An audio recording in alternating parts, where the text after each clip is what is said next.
Hey Aviation, and welcome back. Have you ever looked up at a plane soaring through the sky and just wondered, how did we get here? From fanciful dreams to supersonic jets, the story of flight is one of humanity's greatest adventures. Let's take off and explore the incredible history of aircraft. For centuries, humans were inspired by birds, dreaming of ways to conquer the skies. Legends from Icarus to Da Vinci's sketches show this deep-seated desire.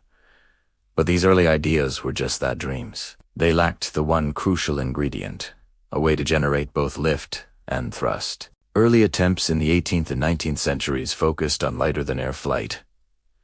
Think hot air balloons. The Montgolfier brothers in France made history in 1783 with the first public manned balloon flight.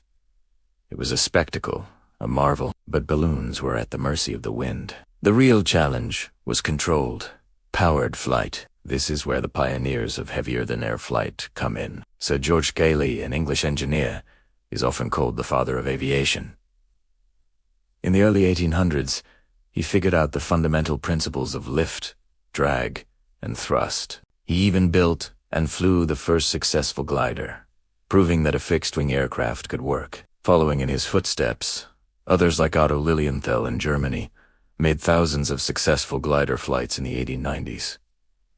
He meticulously documented his findings, but tragically died in a glider crash. His last words were reportedly, "Sacrifices must be made." His work, however, was not in vain. It directly inspired the two men who would change the world forever.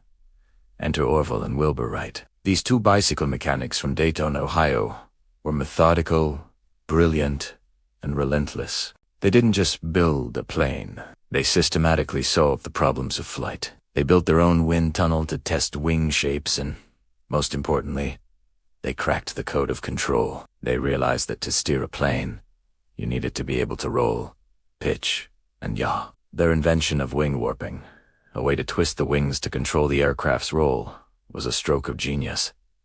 And then came the moment. On a windy morning, December 17th, 1903, at Kitty Hawk, North Carolina, Orville Wright flew the Wright Flyer for 12 seconds over a distance of 120 feet. It wasn't far, but it was the first sustained, controlled, powered flight in history. They made 4 flights that day, with the last one by Wilbur, lasting nearly a minute. The world had changed, even if it didn't fully realize it yet. The years following Kitty Hawk were a whirlwind of innovation. Aviation pioneers across Europe and America started pushing the boundaries. In Linzo, Louis Blériot flew across the English Channel. It was a massive publicity stunt that captured the world's imagination. Suddenly, aircraft weren't just a curiosity. They were a practical reality. Air races and endurance challenges became common, with each new record pushing designers to build faster, more reliable planes. Early aircraft were rickety constructions of wood, wire, and fabric,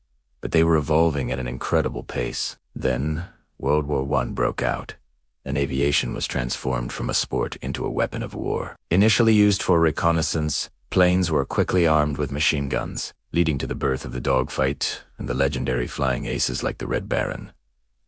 The technological race was on. Engines became more powerful, and airframes became more robust. By the end of the war in 1918, aircraft were faster, could fly higher, and were far more deadly than they had been just 4 years earlier. This rapid, war-fueled development laid the groundwork for the next chapter in aviation. The 1920s and 30s became known as the golden age of aviation.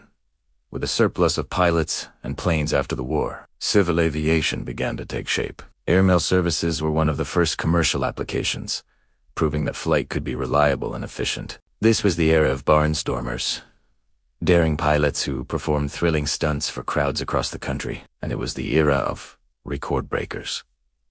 Charles Lindbergh's solo, non-stop flight across the Atlantic in 1927 in the spirit of St. Louis made him an international hero and proved the potential of long-distance air travel. Amelia Earhart also captivated the world with her own record-setting flights, inspiring millions. During this golden age, aircraft design took a giant leap forward. The flimsy biplanes of the war era gave way to sleek, all-metal monoplanes. Innovations like enclosed cockpits, retractable landing gear, and more aerodynamic designs became standard. Passenger air travel began to emerge, though it was a luxury reserved for the wealthy. Planes like the Douglas DC-3, introduced in 1936, revolutionized commercial flight. It was reliable, comfortable, and profitable for airlines, making air travel a viable business. For the first time, you could cross the country in hours, not days. But this golden age was cut short by the storm clouds of another global conflict.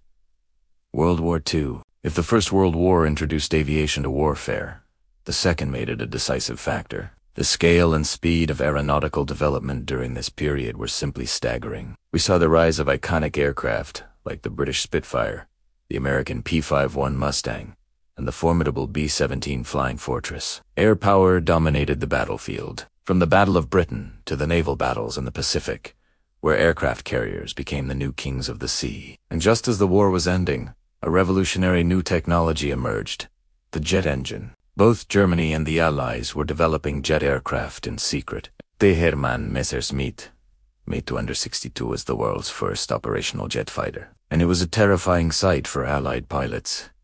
It was faster than any propeller plane, though it arrived too late to change the course of the war.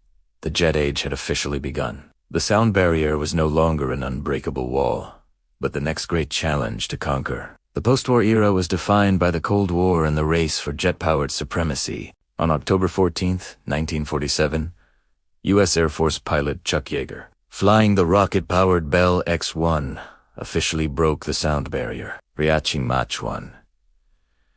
The sonic boom he created echoed around the world, signaling a new era of speed. Military aviation pushed the limits further and further, leading to spy planes like the U-2 and the legendary SR-71 Blackbird, which could fly at over 3 times the speed of sound at the edge of space. This military technology quickly trickled down to civilian life. The 1950s saw the dawn of the commercial jet age. The de Havilland Comet was the first, but it was the Boeing 707 and Douglas DC-8 that truly made the world smaller. Suddenly, flying across oceans wasn't a daring adventure for the few. It was a routine experience for the masses. The glamour of the jet set was born, and international travel became accessible like never before. The introduction of the iconic Boeing 747 in 1969, the first jumbo jet, sealed the deal. Its massive capacity drove down ticket prices and democratized air travel for good. While commercial aviation was connecting the globe, another dream was being realized.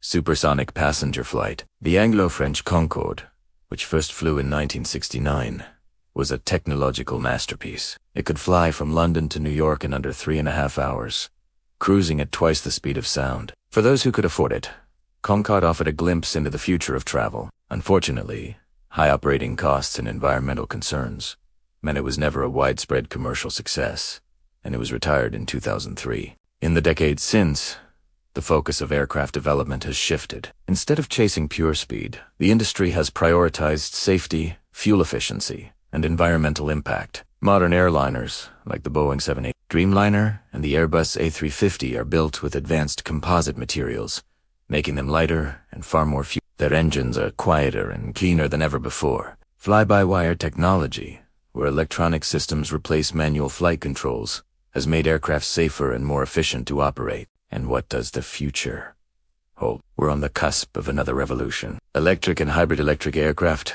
are no longer science fiction. Companies are developing small, electric vertical takeoff and landing vehicles that could one day serve as air taxis in our cities.